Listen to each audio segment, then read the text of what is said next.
अशोक खरात लैंगिक शोषण प्रकरणात पीडितेचा आक्षेपार्ह व्हिडिओ सोशल मीडियावर प्रसारित केल्याप्रकरणी पोलिसांनी 2 तरुणांना अटक केली आहे, अशी माहिती समोर आली आहे. महाराष्ट्रातील स्वयंघोषित बाबा अशोक खरातच्या काळ्या कृत्यांनी संपूर्ण महाराष्ट्राला धक्का बसला आहे.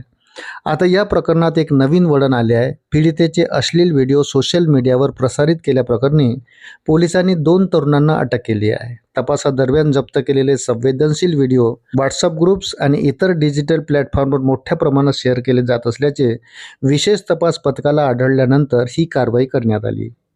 एका महिलेच्या तक्रारीनंतर 18 मार्च रोजी अशोक खरातला अटक करण्यात आली होती.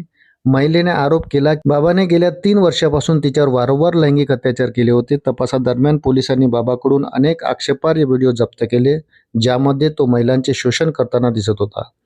पोलीस अधिकाऱ्यांच्या माहितीनुसार अहिल्यानगर जिल्ह्यातील कोपरगावचा रहिवासी असलेल्या राहुल गंगाधर शिंदेने 25 मार्च रोजी पीडितेचा एक व्हिडिओ व्हॉट्सअप ग्रुपवर शेअर केला. कोपरगावचाच रहिवासी असलेल्या योगेश पंढरीनाथ आडवणेने तो व्हिडिओ बीडमधील माजलगावचा रहिवासी असलेल्या त्याचा मित्र संदीप गर्जे याला फॉरवर्ड केला.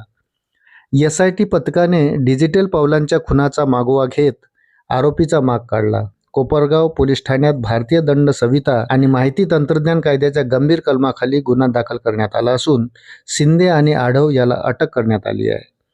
तिसरा आरोपी संदीप गर्जे याचा शोध सुरू आहे. अहिल्यानगरचे पोलीस अधीक्षक सोमनाथ घारगे यांनी या प्रकरणी कडक भूमिका घेतली आहे. ते म्हणाले, कोणत्याही पीडितेची ओळख उघड करणे किंवा त्यांचे आक्षेपार्ह व्हिडिओ शेअर करणे हा कायद्यानुसार गुन्हा आहे. जो कोणी असे व्हिडिओ सोशल मीडियावर किंवा इतर माध्यमावर प्रसारित करेल त्याला तात्काळ अटक करून कायदेशीर कारवाई केली जाईल. या प्रकरणामुळे समाजातील डिजिटल गोपनीयता आणि नैतिक जबाबदारीबद्दल गंभीर प्रश्न निर्माण झाले आहेत. ज्या व्हॉट्सअप ग्रुपवर हे व्हिडिओ शेअर केले गेले होते त्या ग्रुपच्या ॲडमिन्सवरही पोलीस आता पाळत ठेवत आहे. अशाच नवनवीन अपडेटसाठी व्हिडिओला लाईक आणि चॅनलला सबस्क्राईब जरूर करा. धन्यवाद.